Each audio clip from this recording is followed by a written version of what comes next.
One more quick note about nihilism.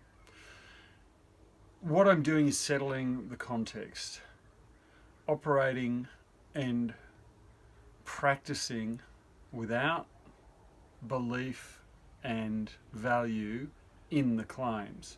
So in a certain sense, I'm just talking about the categories of philosophy, at least as they are understood, but I want to give a sense of a moving philosophy, a philosophy that is not fixed, so it's not objective.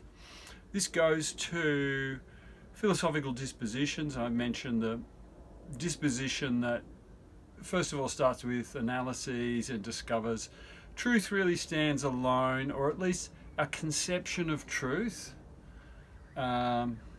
stands alone from belief and value. Now, when I say conception of truth, that assumes that there's truth, and I think we're satisfied that there is truth, that there is knowledge, and we operate for the most part intuitively around that knowledge. So it's not a surprise to talk about truth. What we're doing in taking a nihilist approach, though, is just keeping the space clear. And I've spoken previously about the possibility of a values-free space, and now I want to look at that transcendental space, because this is a particular kind of space in which Kant, as I said, Immanuel Kant bracketed off metaphysics in order to create this space. This is unique in philosophy. It really has not been done in such a way before as to create specifically identifiable space. So that space is transcendental. Where it exists is in human subjectivity. So we have the beginnings of subjectivism. So serious subjectivism, not subjective value judgments, for example, which are run-of-the-mill and don't require a lot of backing, whereas subjectivism itself, particularly Kantian subjectivity, is not of that kind at all. It is about the mediating elements that the human brings to experience. So we're not passive, we're not these objects that are easily identified, we're human, and from that comes our relationships. So of course we've got a lot of emphasis on relationships in what I'm doing, and I do that because ultimately where this sort of linguistic analysis and understanding of metaphysics ends up is in an examination of the concepts that we're using, and perhaps more importantly that the concepts themselves, the way that we've started to find a shape in the way that the concepts relate.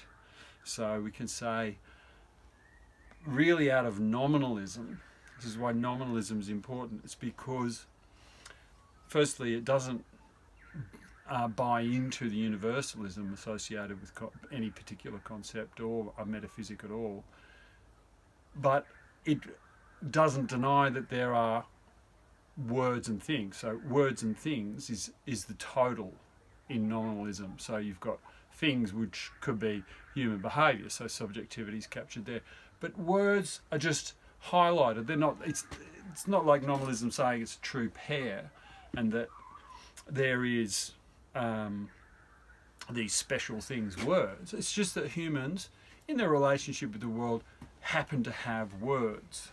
Now, it's not as if animals don't communicate. So we're in that ballpark, but for nominalism, it's specifically words. And once you get into words, it's what are we doing with the words? And then you have this work of conceiving. So these concepts that we use, and you often have people referring to, oh, in this concept, in that concept, in this concept. But for the nominalist, really, it's how the concepts will relate, what's built into their relationship that's generating perhaps other intellectual effort in other areas of discourse. So watch this space, specifically looking at possibility of a values-free space, but certainly that transcendental space.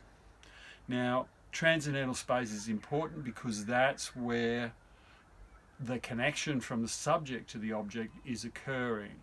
So to be Kantian, we acknowledge that the human is somehow constructing its reality.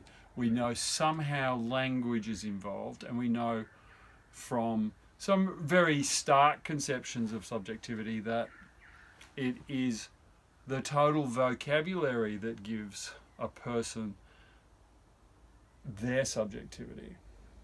So a subjectivity can be said with Rorty is a instantiated vocabulary. So of the so many thousands of words that people draw on, that could be said to be their total subjectivity, but that's not discounting these other relationships in which you can speak of your connection to culture, your social connection, etc., etc. But it's that speak of that's very similar to that ontological approach to things, which says account of. So it can be an account of an account. And sometimes you do see that doubling, especially around the French postmodern thinkers who've got lots of different takes on this. So they're certainly not one big bunch. And that's to be talked about too. Okay.